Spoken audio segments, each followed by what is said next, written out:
la mar se encontraban los discípulos con el maestro. Entre acechos bogando se hallaban, el Señor descansaba su cuerpo.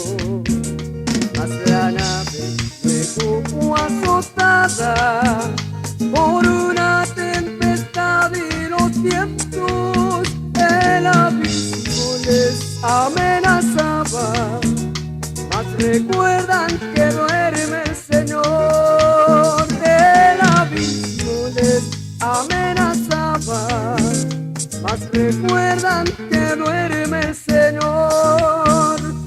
Maestro, maestro, despierta tu sueño, reprende los vientos, que perece nuestra embarcación. Reprende los vientos, que perece nuestra embarcación.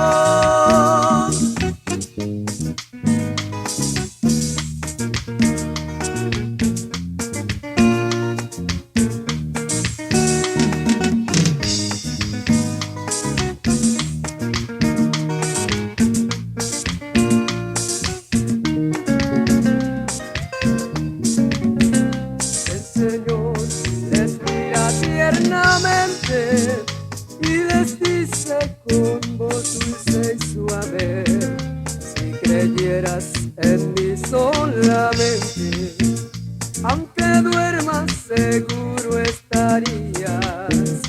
A la mar reprendió en un momento y a los vientos les manda que callen.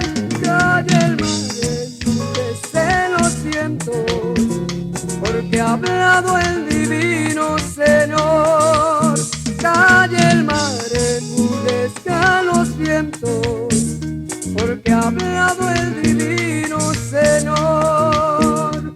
Maestro, maestro, despierta tu sueño, reprende los vientos, que perece nuestra embarcación.